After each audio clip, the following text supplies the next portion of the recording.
Alright guys, back to another episode of How's Edgeworth Ace Attorney Investigations. Yes.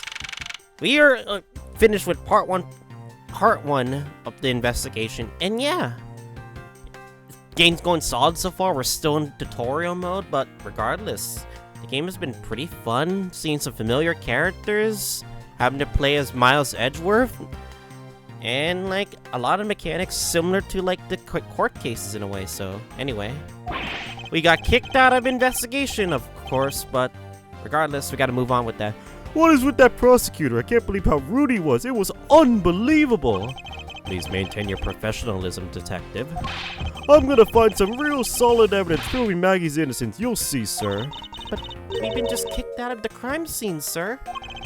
Oh, very true. So then what now? Looks like my life just falling into another gigantic ditch. I love the expressions on these chibi characters. It's way awesome. I've seen their expressions like in an investigation instead of like the first person light novel view. There are many other places and things we should be looking into anyway. Really, sir? For example, this hallway. The linchpin of his argument against Maggey Byrde is related to the master key. In that case, this hallway is the perfect place to look for more information regarding the mystery surrounding my door. Let's begin the investigation.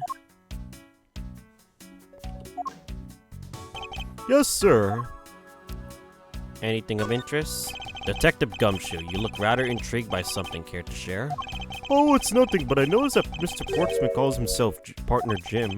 The detective in that Sunday night drama, All My Cops, is named Jim, too. I bet one of them is a big fan of that show. You seem to know a little something about it yourself. I take it you watch it, too? But of course, the tight bond of friendship between prosecutor and detective is great, sir.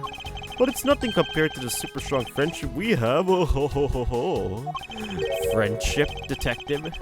I think you're mistaking it with pity. Oof, Gumshoe. How could you just say that, sir? And after all we've been through. Alright, about investigating. I assume you understand how to conduct investigations, Detective Gumshoe. Of course, sir. Examine anything and everything with the spacebar.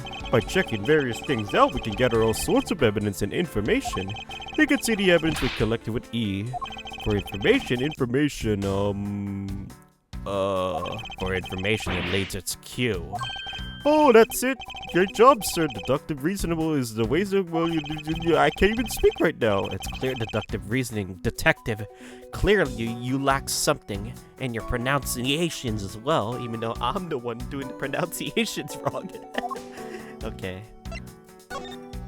About Miss Wright. Oh yeah, by the way, I mentioned it. I kind of lowered the audio settings of the sound effects a little bit, but I think I might have to up it kinda.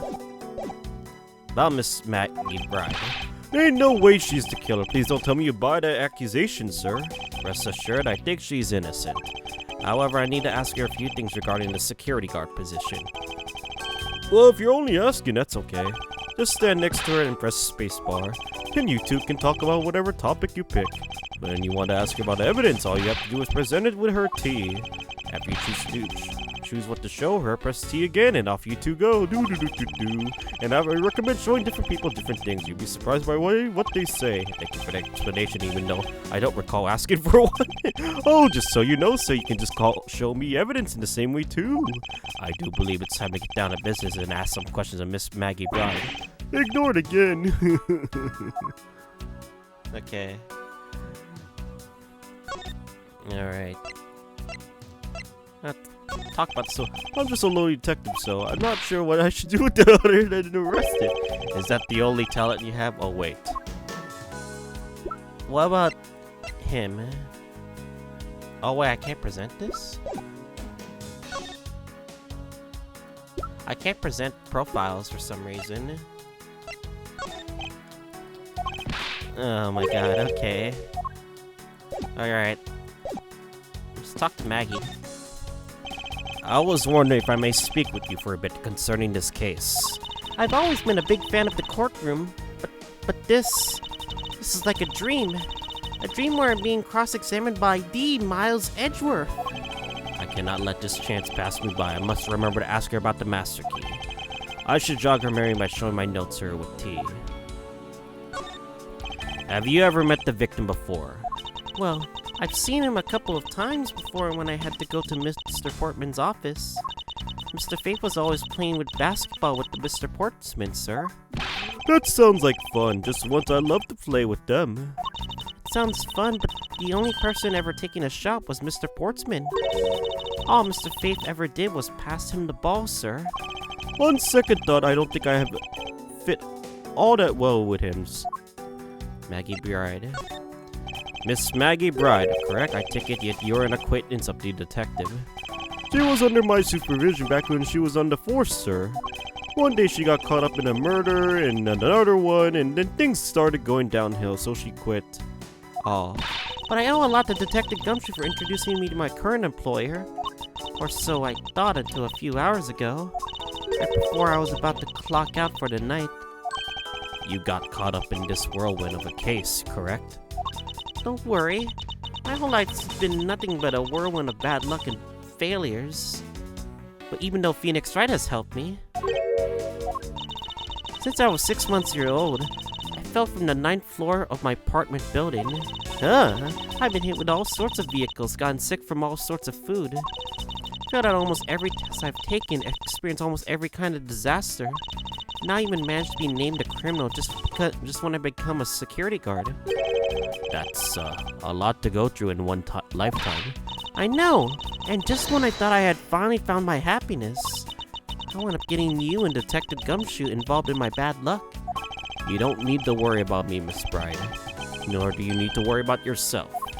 I will solve this case and prove your innocence. All I ask in return is for your cooperation. Oh, yes, sir, Mr. Edgeworth, sir. You can count on me. I can do all I can to help. I think we gotta present something about the Master Key.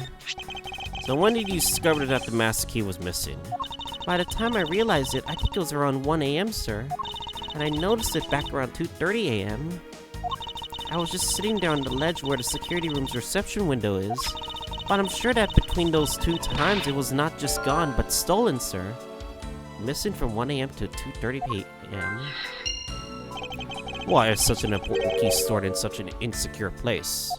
It's not like that, sir. We always keep the key further inside the room and away from the window. Always, you say, except for this time, correct? Well, I must admit, it was a bit careless by me, but I had my reasons. I left it out because I was sort of using it at the time. After I had used it, I left it sitting out at the ledge, even though I didn't close the window. She used the Master Key?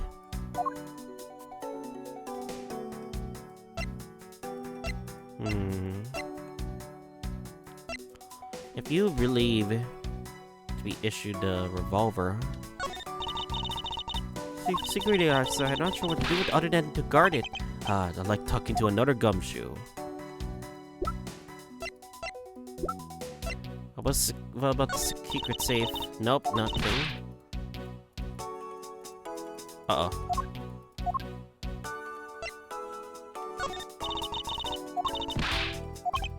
Okay, nothing much I could say here.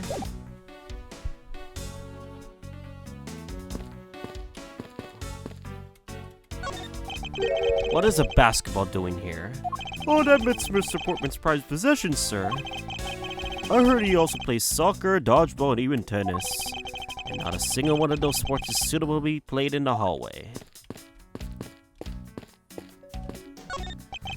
Is everything alright? Is that Mr. Payne? Yes, sir. You must know, I must weigh myself more. I finally have 154 pounds. Congratulations, but I was asking about this hallway in this room. Oh, everything's okay, sir. A word of advice, stay focused or you may start to even lose more weight. Oh my god, it's Payne. It looks like you're in quite the pinch, Mr. Edgeworth. Be sure a murder within the walls of the prosecutor's office is no trifling matter. You must find, apprehend, and punish the killer accordingly post-haste. Sounds like a messy case you got in your hands. If you ever feel lost or need some advice, my door's always open. How gracious. I will keep your offer in mind. Who is this guy again? Oh, the guy that Phoenix Wright always faces in the first case of the game. Or Mia Fey, it doesn't matter.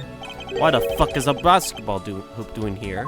Hey, didn't this used to be just outside next to the building a long time ago? So why is it moved out indoors? I don't remember exactly. I saw one of the officers drag it up recently. Drag it! I heard it wouldn't fit in the elevator, so the poor guy had to bring it himself. All the way up to the 12th floor? Jeez. Its office. 1203, 1203. Hey, Maggie, whose room is this again? Oh, it's Mr. Portsman, sir. So he's my new neighbor, I see. I suppose he moved in while I was away overseas. Is there anything I can, like, put together? Master key was stolen. Another handgun. I don't think I could put anything in here. I won't rest until I inspected every suspicious looking cranny. It's... Oh, isn't that the Missing O series files, sir? No doubt about it. The bloody letters mark it clear as day. There seems to be a few pages missing, though. Our thief took only what was necessary and left the rest behind. So what are these 0 files about, sir? I guess they got something worth stealing in them, huh? Not particularly. It's just a collection of court case files. However, the cases within these files are not mine. Huh? They belong to the High Prosecutor that used to occupy my current office. I have my reasons, but let's just say I was charged with keeping them as they were. And that means the thief must have also wanted the file for a specific reason, right? It would seem so. Only the pages related to that case from 10 years ago are missing. I wonder why anyone would care about such an old case. Well-crafted, high-quality soap for visitors. The stitching is excellent. Talk about a luxury waiting area. These babies are also great for napping, you know. You would sleep even out here, detective? In the hallway? Whatever I do, I always do wind up dreaming about giving testimony on the stand. But it always ends up the same way, me getting trounced by a lawyer. Isn't that awful? Maybe I should give it a try sometime. To envision myself winning naturally. Okay. That's it here.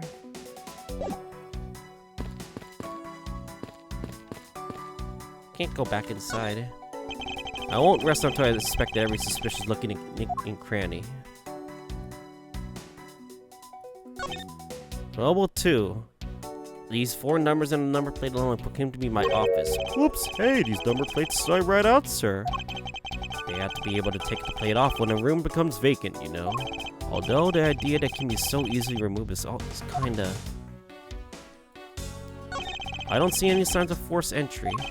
And according to the guard, no signs that the lock was picked either, sir. Meaning that the door really was open with a key. If you happen to ask if any prints were lifted from the doorknob. Apparently the doorknob's clean as a whistle wipe, they think. Whoever this thief is, they did a good job of not leaving any clues behind. Minimalistic yet classy door makes up top quality wood. It's sturdy made to make it near impossible to break in by force. It's almost majestic, sir. I wish I could be stately as this door. Only Gumshoe would praise the door as something greater than himself. Being a detective has its own rewards and a certain virtuous value, I think. If you live up to your full potential, that's a poignant trait that anyone can admire. See? So you're saying, sir, that me being me is the best thing I could do for everyone. Right. The long pause wasn't exactly reassuring, sir. That's it here. I think we're gonna have to, like, check what we have. Ace Investigator. I was wondering about the investigation. Oh, I've been waiting for this. That's a real seasoned pro teach you how it's done. A real seasoned pro of instant noodle cuisine, perhaps? You know that you can always check out the really important spots in more detail, right? Yes. And if the area is too big, you can always use up, down, and left, right to look around. Don't worry, sir. The up, down, left, right command will only show up when you need it. I knew that as well. And when you think there's a contradiction or something unusual, try deduction. First, you line up your cursor with the suspicious-looking area. Then press T to choose your poison, evidence. When you set on the piece, you gotta present it with T again. I'm pretty sure I knew that as well, Detective. Well, if you can remember all that, then welcome to the world of pros. I dub you Ace Investigator, class dismissed. And all I wanted was an update about the investigation.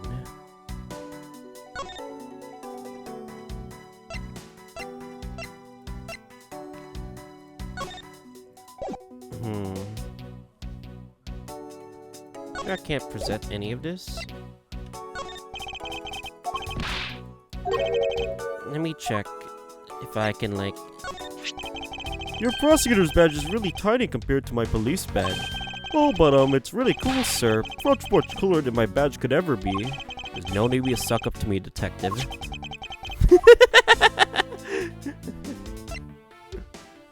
Okay. I'll yeet this. What about the safe? You know, one of these things. I mean, you thought I thought you knew everything there is to know about you, Mr. Edgeworth. I think I caught a glimpse of the hidden side of Miles Edgeworth. There's a great deal that you don't know about me. At least I hope so.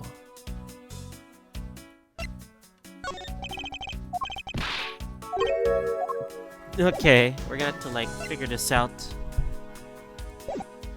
Maybe Maggey has more info. Use the master key. What did you mean by use the master key? Oh, I had to use it to open the door for this prosecutor who had forgotten his key. Aw. That's probably means my job as security guard, right? Ah! What is it? That's right, I just remembered the prosecutor who forgot his key. It was Mr. Portsman, sir. What? Nani? Please tell me more, Miss Byrde. Quickly. Forgetful Mr. Portsman? It was around 12 a.m. Mr. Portsman had forgotten his office key, so he came down to security, sir. And that's when you loaned the master key to him? No way, it's against regulations to loan the master key out to anyone. I walked with Mr. Portsman to his office, and I opened the door for him personally, sir. I see. And then, what happened after that? Well, he called for me to come close up his office as he was leaving to go home. That was around 1:30 a.m., I think. So in summary, for the sake of one forgetful prosecutor, you used the master key twice tonight. 12 a.m. and 1:30 a.m. Okay. Talk about suspicious. I doubt you can say that you never left your keys at home, Detective. I think this calls for a thorough examination of Mr. Portsman's door. I think we can put 2 and 2 together. The master key was stolen, and it was used. Yeah. What missing from 1 a.m. to 2:30 a.m.? Yep, that matches together. Miss Byrde, I'm afraid there's a flaw in your story. What? No way, pal. I mean, sir. You said that you locked up Mr. Portsman's office at 1:30 a.m., correct? However, the master key had already been stolen at that time. Wow, nothing gets by you, Mr. Edgeworth. You saw that contradiction like a pro. I totally forgot about that, but thanks to you, I remember it now. You're right, it was around that very time that I realized the master key was missing. And? Well, I'm a security guard, sir. I couldn't just admit losing the master key, could I? So I pretended to lock up his room, sir. You pretended? Yeah, I used my house key and made it look like I was locking up, sir. So in actuality, you never did relock the door then. Okay, that makes it interesting. Well, I did thought that maybe I could go lock it after I found the key. Come to think of it, I guess the door still hasn't been locked properly. Mrs. Byrde locked the door, but the master key was stolen, so she cannot lock it up. Interesting. I think we have to go to his office. Room 12, what I think. This is Mr. Portsman's room. Hey, you cannot mistake up the basketball hoop, sir. Oh, that reminds me, Mr. Portsman, actually I wanted 1202 really badly. Since you were already occupying Mr. Edgeworth, we put him next door, sir. So why was Mr. Portsman so particular about getting to room 1202? I'm not sure, but it's something to do with, like, his birthday is December 2nd? Yep, that's gotta be it. I can't think of another reason why. I can think of at least 3. Why am I even wasting time thinking about this? Door is locked tight. Yeah, I bet it's the old credit card trick wouldn't work here, Mr. Edgeworth. This is the office of a high prosecutor detective. These doors will be pretty ineffective if the average cat burglar could get through them. Oh, so I guess only a great cat burglar could get in. Must be who our culprit is. Might I advise you to return that conclusion to whatever pawn shop you bought it from? Mr. Portsman's personal basketball hoop. I can't believe you put something like this in the hallway of a prosecutor's office. But you know, it's actually pretty useful, sir. I haven't gotten lost trying to get to your office since it's been here. How long have I had the same office and yet you still managed to get lost? Okay then. Deduce.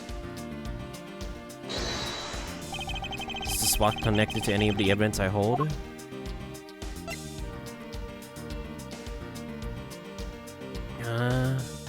This one, no? Eureka! There's a contradiction in reality and the evidence. What if Miss Byrde has said is true? Then why is this door locked tight? Oh, you know, you're right. Miss Byrde is already... Are you sure you didn't relock this door? I'm very certain of it, sir. I don't think Mr. Portsman noticed it himself that I hadn't. Which means what, sir? It either means he actually does have the key to his office, or that the door Miss Byrde opened wasn't this one at all, but a completely different one. She opened a different door, but how could you prove that? There's an easy way to figure this all out. All we need to do is re-examine these prints on the number plate. Prints on the number plate, they will tell us all we need to know. Everything, really? Like what, sir? Like, for example, such as, oh no, my life points! Well, we know that for sure that Detective Gumshoe's dinner only consists of instant noodles. Wow, that's amazing, sir. How did you know? This game's humor is so good. Was that supposed to be a joke to cheer me up, Mr. Edgeworth? Yes, that's it. Now then, we should get back to doing what we need to do, and that is... Okay. Let me save the game so I don't fucking, like, make another mistake like that, because the game's humor is hilarious, bro. The prints on the number plate. Prints on the doorknob. The prints on the doorknob will tell us everything.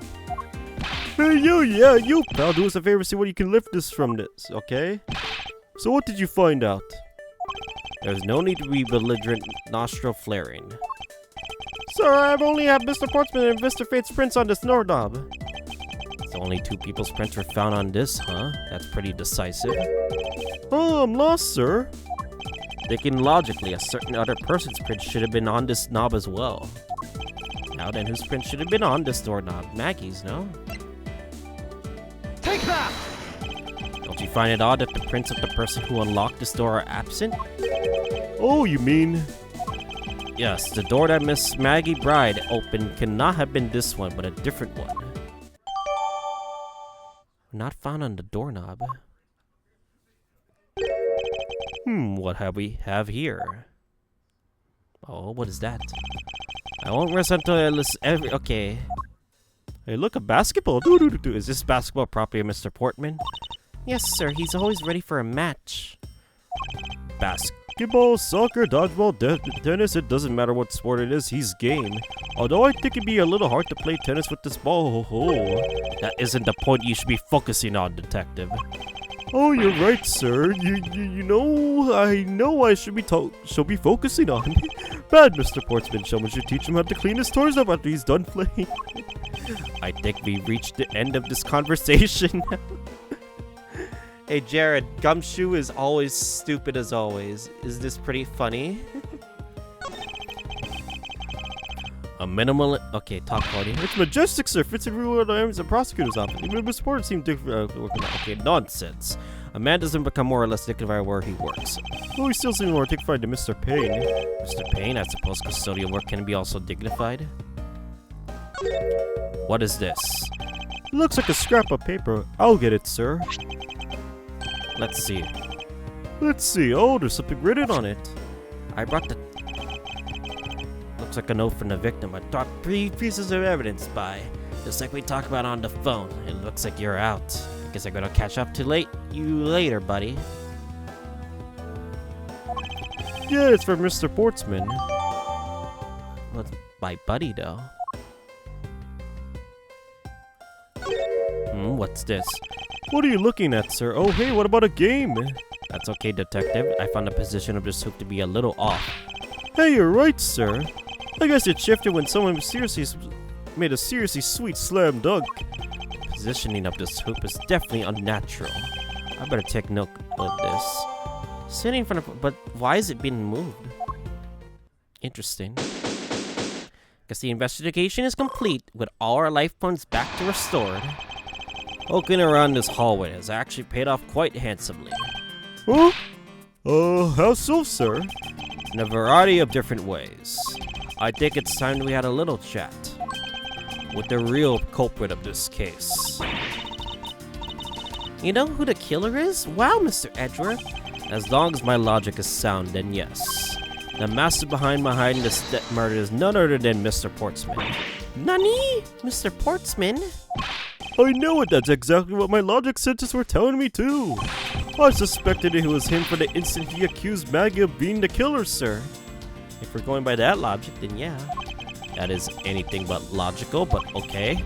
Well, ladies and gentlemen, prepare yourselves. Come what may, it's time to knock on Truth's door.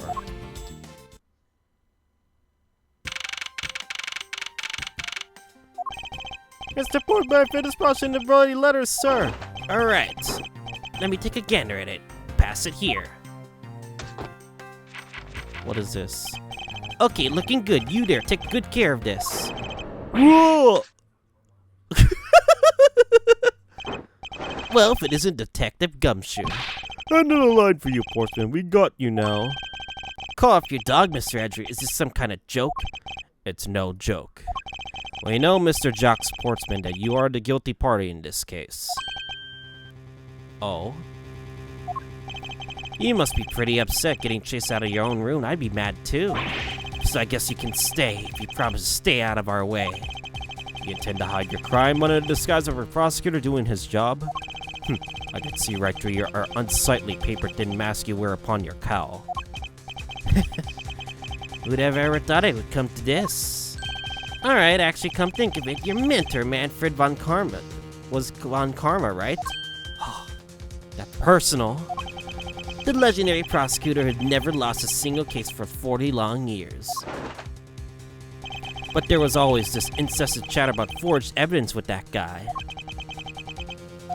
Really teaching me that I've got to stay on the lookout for false accusations, you know? Are you done trying to play mind games with me or what? Because that shit won't work with me. The only thing you should be using that mouth of yours is explaining yourself. Although that too will only dig your hole deeper. Well, either way, your game is up. Well, aren't we full of ourselves even though you have yet to prove anything? Rebuttal. I have no idea what sort of harebrained idea you have in mind, but there's a mountain of evidence that points away from me being the culprit. Besides, how may I ask, do you propose I unlock your door and got in here? Look, I feel bad for doing this to you, but I got to work too, you know? So we're done here. Sorry, but we are not finished yet. Boy, you're pretty stubborn. But I suppose you're basing your accusation on something? I'll show you what I'm basing my accusation on. With evidence. Let's do this!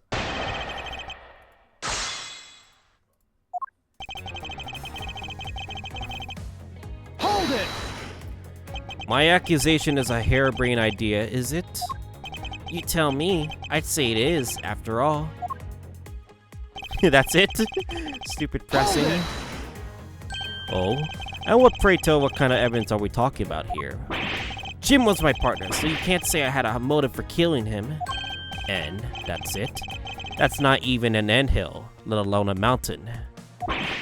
But it's more than enough, wouldn't you agree? Might I recommend that you review the what evidence means?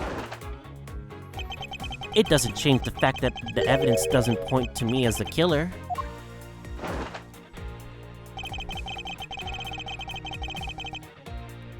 Hold it! Unfortunately, I believe I've already shown how earlier. Your speculations mean nothing, as I still insist that I could not gain access to your room. What should I do now? Should I raise an objection? Don't raise it yet.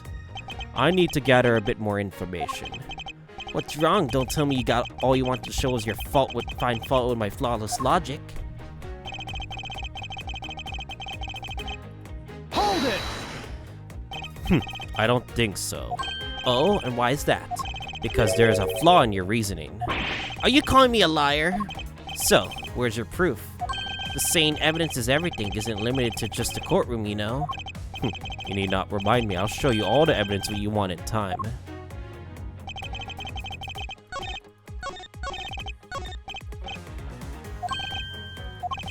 I think I might have to object. Hold it! I object. You have to claim that you had no way to open my door. However, is that really the honest truth? Alright, I'll humor you. Go ahead and shoot. Very well. Then I propose that you use this to open my door.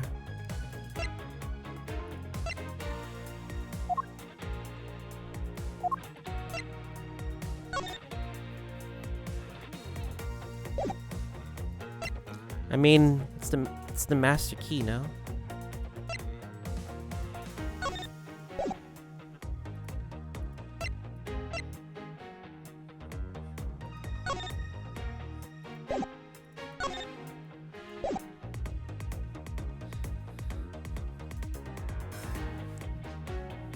Yeah, Mr. Portsman office. Or the master key. I think I should gonna put the master key, no? Take that! I believe you were able to open my office door with the master key, no less. Objection! Wait. Hold on us for a second. I never laid a finger in that key, as you already know. Precisely. You were able to open my door without lifting a single finger. Well, maybe you did, but only to direct. Oh? That's right. You use your finger to direct this person to open my door with the key. Maggey Byrde! Take that! You had asked Miss Byrde to open your office door for you, yes? Yeah, I kind of forgot my key at home. Happens a bit too often for my taste, you know? But the room that you had Miss Byrde open at the time was not your own, was it? Uh-oh. Wait, Nani? You made me open a different door? You have quite the imagination. But why don't we ask the girl herself whose door she opened, shall we? I certainly... It was Mr. Portsman's door, sir. I checked the number plate to make sure I was opening the right door, sir. See? Miss Byrde backs up my story. And yet, what if you had misled her to fool her into thinking what you wanted? How do you suppose I did all that? By switching the number plates on our doors, for example. That's right. They do slide out pretty easily. And furthermore, you then use one other thing to give a very strong impression. That the door she was opening was yours, and not in fact mine. What was that Miss Portman used to think it was his room? The basketball hoop. Take that! What? The basketball hoop, sir? It's quite the peculiar fixture in any hallway, let alone a hallway in this building. Which is why they left a usually strong impression on you. It's an object perfectly suited to sit just outside of the office of a peculiar prosecutor. Yeah! That's very true, sir, because there was a basketball hoop sitting there. I thought the door was opening had to be Mr. Portman. There are still signs that the hoop had been moved. To sit in front of my office, to be sure. I see, so that's how you draw suspicion on people. Thanks for the tip. But I think your conjecture's a little off the racetrack. Another testimony, huh? Now you're just spouting nonsense. I had the girl open my office door. After that, I was in my room the entire time. You don't have a single reason to suspect me. So he tends to claim his innocence until the end, does he? I'm as pure as innocent as my jacket. And Miss Byrde is as dirty, as guilty as the jacket she wears. My jacket's not that dirty, I'll have you know. I just washed it yesterday. Please calm down, for I intend to show who is the one truly covered in slime here. Let's do this. Another rebuttal. Am I spouting just nonsense? Hold it! Or am I spouting the truth? Nonsense, you say? Yes, because I'm telling the truth here. That's it? I'm pressing. Hold it! Me pressing doesn't do much here. Using the master key, of course. Sure, you have a problem with that. That is what the master key is for, right? Perhaps we should place it in an elaborate labyrinth of some sort of people like you. Hold it! And what were you doing in your office? I was doing my usual training regimen. Training regimen. Were you going through your law books from start to finish? Mainly batting practice in some weights. Oh, and I jog when I get the chance. Well, you must be the buffest prosecutor we have. With the weakest legal muscles, it would seem. I was doing my usual workout, so. Hold it! I think I've given you quite a few reasons, actually. Objection! But none of those would stand up on their own. Objection! Object! Then what about all the evidence? Objection! Object! It's all circumstantial. No judge will ever convict on such flimsy evidence. He seems to be trembling a little. One more little push is all I have to do is find a flaw in his testimony. I think I'm gonna save it because, like, I think I know what I'm gonna present.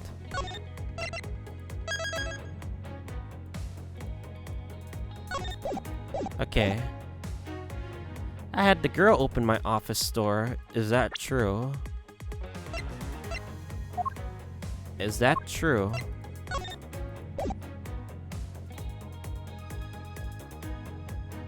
Yeah, that's the flaw. I think that's the flaw. The girl did not open your office door because her prints were not found on the doorknob. Objection! Yep, I was right. I had your door dusted for prints. My door? What for? Come on, I bet you didn't find anything. You sure are good at wasting time. You're right, I didn't find anything, and definitely not Miss Byrde's fingerprints. Her prints? What do they have to do with anything? Let's put it this way, if she really was the one who opened your door, then her print should be naturally on the doorknob she touched. Shit. And furthermore, all the prints on my office door's knobs have been wiped clean off. I can only assume it was because Miss Byrde's fingerprints were on it. Is that true? Objection! But it doesn't change the fact that I was in my room the entire time. Is that really a fact or is it fiction? Hey, would I lie to you? Yeah, many times. I have your proof that you were not in your room the entire time as you claim. It's this thing, right? Take that! This is a note that the victim left for you, Mr. Portsman. A note? It was left under your door, or did you not notice? And right here it says, "But you're out." You were not in your room when the victim came to call on you. So then where were you, and what were you doing? Ah! Don't you think it's time you gave up your charade? You know you stole something from my office with the intent of stealing something from me. And Detective Fate found you out. Possibly because he heard sounds coming from a room whose occupant was on leave. Mr. Portsman, you killed Mr. Fate to silence him. And I had the misfortune to return when I did. You had to threaten me as you escaped. As I said when you had the gun to my back, no one gets away with committing murder in my office.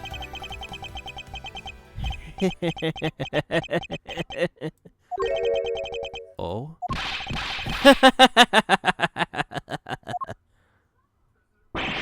Hey, what's this so funny, pal? Well, that look of stiff seriousness on the face of this office's finest prosecutor, as he makes a huge mistake and accuses me is simply too much to bear. There's just nothing else like it in the world. What? What are you talking about? Sir Edgeworth just explained it all. He even backed it up. You're the murderer. Stop trying to be slippy and just admit it to the crime already. As I said earlier, it's all circumstantial, so full of conjecture. You say you checked my doorknob for prints? Well, I can really confess that I had wiped that doorknob down well. Eh? I'm a little obsessive-compulsive, you see. I didn't want to touch a doorknob that you had touched, which is why I wiped the doorknob down as soon as I could, after you opened the door. And after that, it makes perfect sense that only Jim's and my own prints would be on there. You made that up just now, didn't you? Furthermore, as for the note Jim left for me, how do you know exactly when that was? For all we know, he could have left it there before I arrived at home at the office. Like early evening, for example. Are you saying that you failed to notice a note in your doorway? Hey, even geniuses fail at times. I was probably too preoccupied by work-related matters, although that's no excuse. Now that's just a flat-out lie. There's no way you didn't notice that size. Ah, but you can't prove that, can you? Say something, Mr. Edgeworth. Back me up here, sir. Ugh! Portsman makes a good point. I can't prove that he didn't simply overlook it. No, we had him cornered. We need more evidence? Besides, I have an airtight alibi. Airtight, you say? I only just realized I had one as we were talking. I guess it would have been better for all of us if I had told you sooner. Oh? Another testimony? If memory serves you, you came back to this office at around 2 a.m., correct? And it was then that you had that unfortunate confrontation at gunpoint with the culprit. And at that exactly the same time, I was down at Criminal Affairs. Ask around, I'm sure every other detective will corroborate my story. It's a perfect alibi. Do you really think that it's perfect? Like I said, I don't care. Ask around all you like. You'll see for yourself. Detective Gumshoe. Oh, sir, yes, sir. I'll go check out his alibi, sir. Be right back. Mr. Edgeworth, sir, I think we're in big trouble. It's just like Mr. Portsman said. The guy's down in Criminal Affairs as they saw him around 2 a.m. You see? All the evidence points to him being the culprit. There must be a contradictory point in his alibi somewhere. We're gonna have to press everything.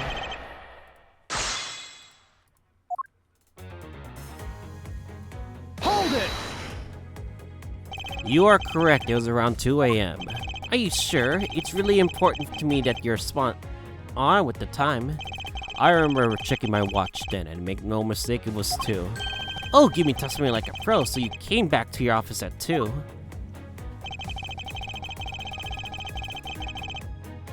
Hold it! It was as you say, however. Yes, however, you are the only one who claims to have bumped into the culprit. So tell me, how did you see the other person's face? Was it me who you saw? It was pitch black, so I couldn't actually see. Objection! So come now. I'm sure you saw something. Try a little harder, why don't you? I'm beginning to feel like I'm the one being interrogated here. Oh well, it doesn't matter if you remember or not. It only matters that you ran into the culprit. Hold it! So you paid the Criminal Affairs Department a visit. Yep, right after I left the prosecutor's building, I headed straight for the precinct. Oh shit, this is not looking good. Hold it!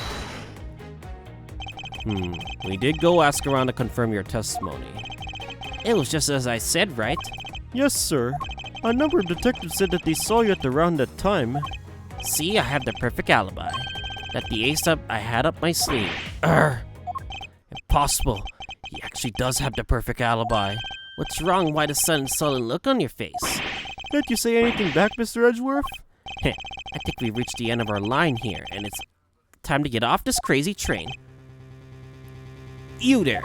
Sir! Please escort the young lady up, but remember, be gentle. Maggey! Detective Gumshoe! No! Is there nothing I can do? There must be a way to turn this situation around. If only I had a clue. Did I miss something that could help me cast doubt on my alibi? The intruder I met could have not been Portsman.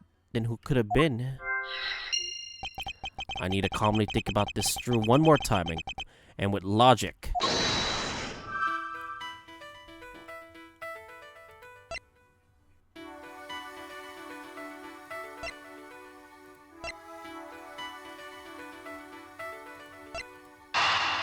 I think it's the other handgun, no?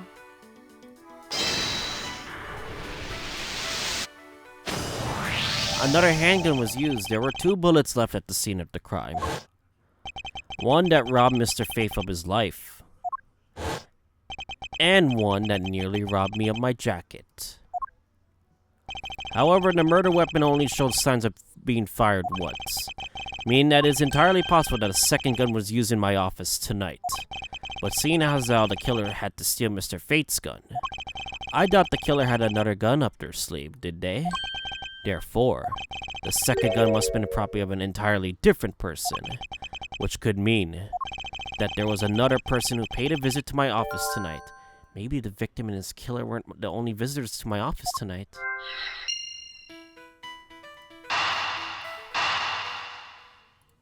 Yeah, another visitor. Supposing there was yet another visitor tonight. That would also resolve the issue of why my shelves were upended twice. We all know that the shelves were disturbed once before and once after the murder. So it shouldn't be much of a stretch to think that it was the work of 2 different people. Once by the person who stole the victim's gun and then killed him with it. And once again after the murder of our second culprit, who was the owner of the second gun. If we suppose that the second culprit's gun was the one that pointed at my back. Objection! Mr. Portsman, seems I need to amend my assumptions regarding the case. Great, so you finally come to your senses. Mr. Edgeworth. Sir, what are you saying? This has been a big misunderstanding on my part from the very start.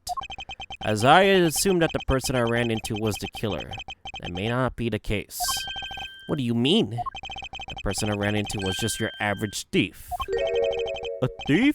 But sir, doesn't that cause some sort of a contradiction in the facts? Not at all. It simply means that the killer was someone else. And it means that in actuality, 2 culprits stole into my office tonight. Wait, what do you mean 2? It explains both why my shelves were disturbed twice and how there were 2 guns. Mr. Portman tricked Miss Byrde by gaining entry into my office. Now you're just leading the argument. You still don't have any actual proof, you know. If you count, please go along with my hypothetical scenario for now, Mr. Portsman. And in the end, if you really are innocent, you should have nothing to worry about. Urgh. Now then, returning to my scenario, Mr. Portsman was out to steal something from me. Which is why he checked my secret safe and ransacked my shelves. This is the first time. So then this would be when the files were put back in the wrong order, right? Correct. And then, just when he was about to look somewhere else, who should walk in but his own partner, Mr. Faith. But why did Mr. Fate come into your room, sir? He probably had business with Mr. Portsman, which is why he was in the area. But that's when he noticed sounds coming from my office, would be my guess. Oh, because you were supposed to be away, right? And he must have thought it was odd, so he came to this office to check it out. Correct. And as a detective, this was the right thing to do. But when he came in, he found his own partner standing there. Because it was Mr. Portsman, Mr. Fate probably... Because it was Mr. Portsman, Mr. Fate probably let his guard down. But Mr. Portsman was not so merciful as to let him leave alive. He waited for a chance to steal Mr. Fate's gun from him, and then... Bang. He killed him. He silenced him, Mr. Fate, for catching him in the act of stealing.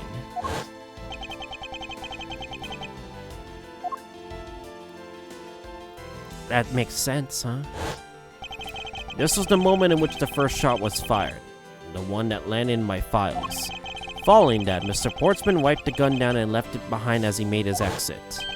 He could afford to do it because he had also left a fake dying message behind. You're such a complicated troublemaker, you know that? If things were as simple as that, this all would be solved. However, there was yet another visitor to my room, and this is where it gets all complicated. And there's another. Visitors, sir. And this very other person's objective was to steal something from me. Now then, even after Mr. Portsman left, the door to my office remained unlocked. However, this new visitor had no way of knowing that, and so they just stole the master key from the security guard's room, and then entered my room to search through my shelves. This was the second time they were disturbed. It seems the thief found their prize. Oh, the stolen zero file, right, sir? Correct. Only just as the thief was about to leave with the file, I appeared. The thief then threatened me with their own gun and made their escape. And the second bullet was fired during the briefcase encounter. So the shelf's getting messed up twice and now the 2 bullets? It's all because 2 different people were doing 2 different things at 2 different times? Exactly. Now, do you see, Mr. Portsman? The person I met was just a thief. It was not, in fact, Mr. Fate's killer. Your alibi for the time frame in which I ran into the other person is now irrelevant, because we now know that the murder took place during the first culprit's visit. Objection!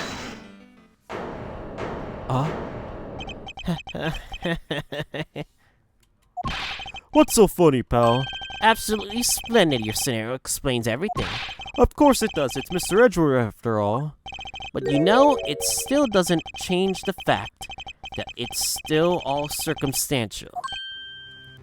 Supposing if, and that's a big if, your theory is right, it would indeed render my alibi, which has withstood scrutiny, mind you, irrelevant.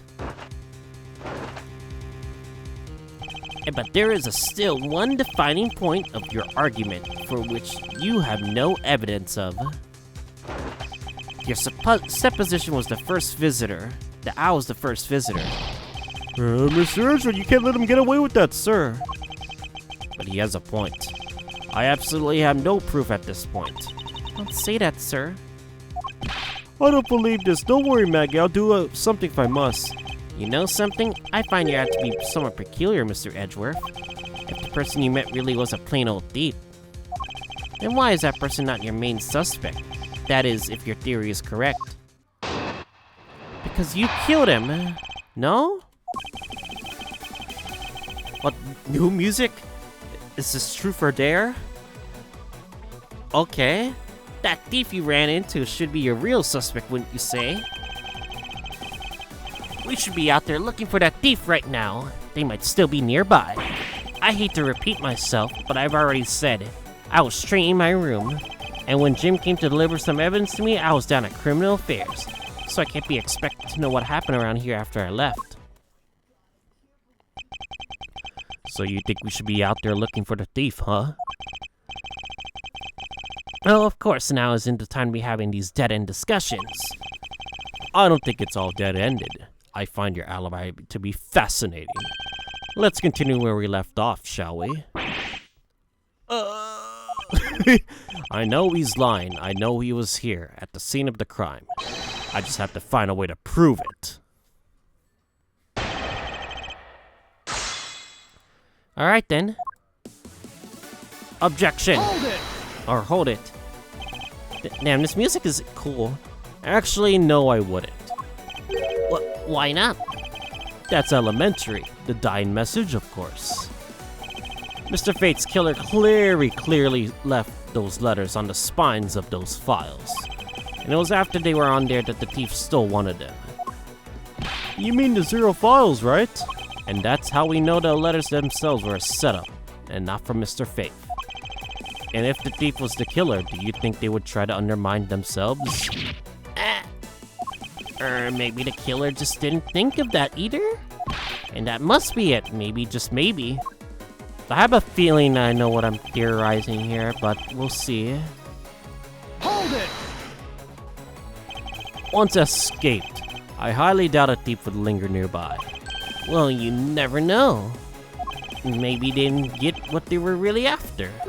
Oh, you talk like you know quite a bit about this thief. It's nothing like that. I have no idea about anything after all. I think he has working with the thief. Hold it!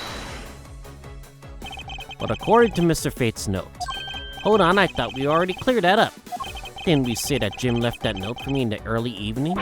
And if you have proof that he left it at a different time, say before he was murdered. I don't have any, no. You see, if I insist again, it was in my office the entire time.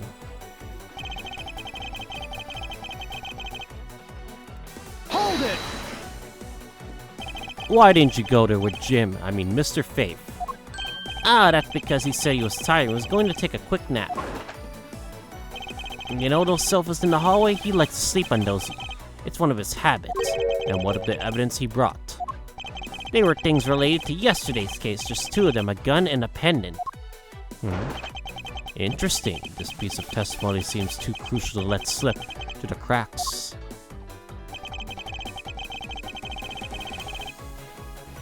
Interesting, a gun and a pendant. Hold it! A gun and a pendant, huh? Yes, this gun, which was the murder weapon, and this pendant, which belonged to the victim. And why were you taking them to criminal affairs? There's something in the past case file I wanted to compare these two to. But this has nothing to do with the case right now. Oh, this may have something to do with the case. Anyway, I believe you'll find a long paper trail I left to be your satisfaction. This is all matching up with Detective Gumshoe found out. Hold it! I can't expect you to know them, can I? Nope, but I guess you can expect me to take a guess based on logical deductions. Oh, then let's see you deduce. Jim waited for me to leave and then stole the master key. For the purpose of sneaking into your room, of course. And that's when Miss Bride caught him red-handed and the murder occurred. And it's all exactly as I laid out earlier. I know he's lying. I know he was there at the scene of the crime.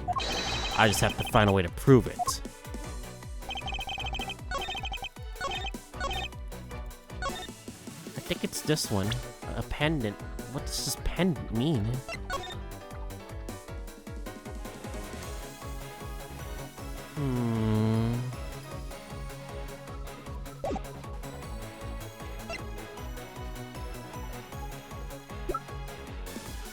Damn, this music is fire, though.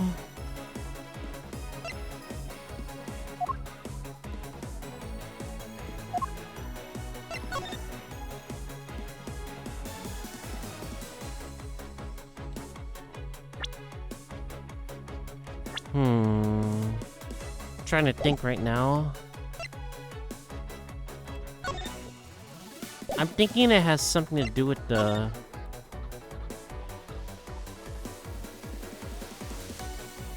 What am I thinking?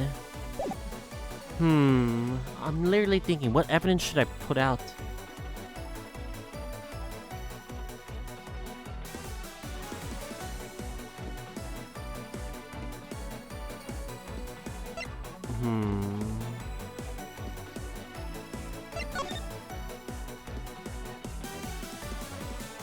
Three pieces of wait, what?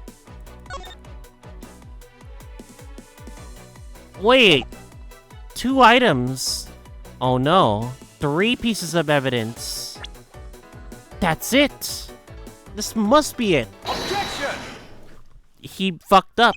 Only 2 pieces. I believe the proper phrase here is you fail.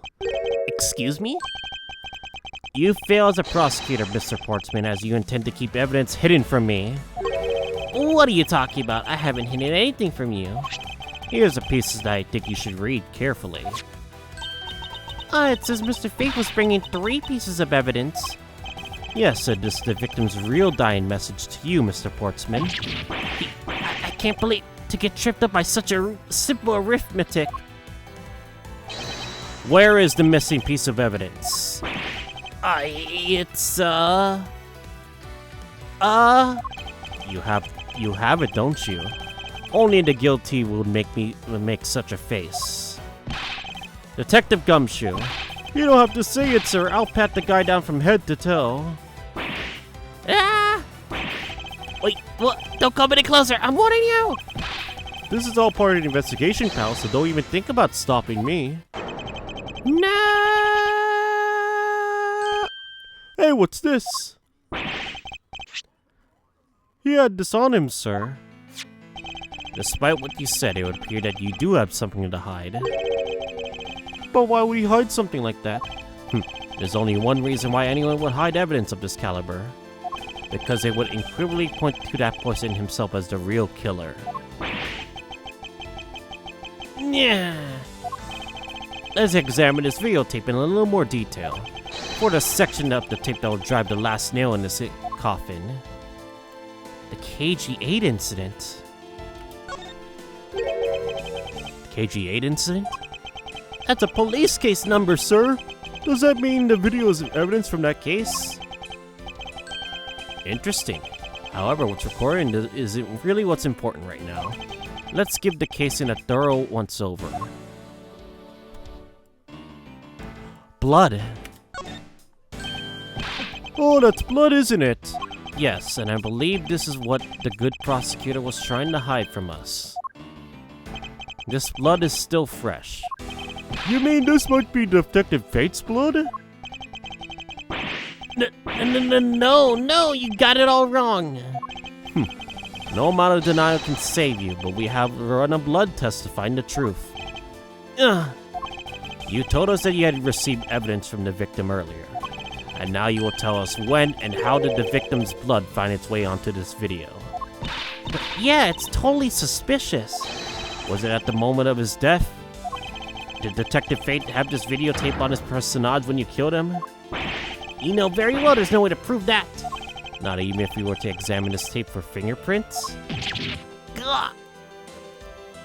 If I had to take a guess, I'd say that only ones here would belong to the murderess, you, and Mr. Fate.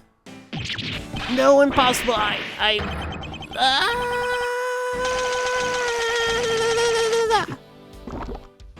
Oh, he's dead. He's dead.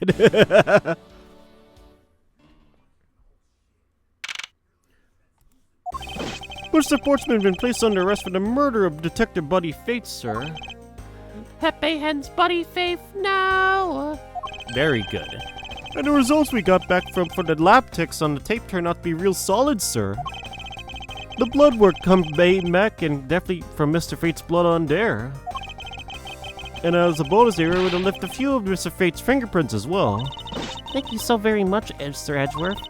I still can't believe I got to see your cool deduction skills outside the courtroom. I'm very impressed beyond words, sir. It was nothing. I'm just sorry you got caught up in a murder in my office. Please accept my apologies. Oh, it was nothing really compared to what I've been through, I mean. I consider myself lucky it was only a burglary and a murder this time, sir. If it had been a hold-up or a hostage situation, I would have thrown my hands up in the air. I think I'm finally rising from a goddess of misfortune to just an unlucky person. Something tells me we have to hire a different person for the security detail. You know something, sir, that Mr. Portsman really was one corrupt prosecutor. And what would you say he was? Why would you say he was corrupt? Well, I heard it that there was a number of suspicions for things related to his court cases. There's even rumors about how some of the evidence he used is forged, sir. Forged evidence, huh? And they even decided to not prosecute a few of the cases for some really vague reasons. Ooh, that guy was a complete disgrace to his entire profession. We never did get around to asking what his reason was for breaking into my office. Yeah, whenever we got near that topic, he just clammed up. Although we can be pretty certain that was to steal something. It's just between you and me, sir, but there's a rumor that some sort of huge organization is involved behind the scene. Oh, well. With Mr. Portsman not willing to divulge anything, it certainly leads to credence to that rumor. It would seem that we haven't heard the last of this. Oh, then Mr. Portsman isn't the bad guy? I didn't say that, but rather that there are still many more mysteries for us to solve. For example, we still haven't figured out the significance to this piece of evidence. It's the stolen Zero files, no? I'm pretty sure. I think it is. Yeah, I think it's the stolen Zero files. Because we didn't get much out of that, but someone actually took some stuff. Press it, you fool! Take that! The person who stole this file, the other villain of the night. Yeah, I had to wonder who it was. And what happened to the stolen pages? I wonder, who in the world was it that held me up at gunpoint? Mr. Edgeworth, sir. Yes? I came across this while processing your office earlier, sir. This card. What the, is it the Phantom Thief? It's a calling card. What is it, sir? Is it a bird or something on there? It's not just any bird. It's the mark of the raven, a three-legged raven. Even you should know what this is, detective. Oh, it's about that thing, isn't it? That great thief everyone's been talking about. Yes, it's the mark of the great thief, Yatagarasu.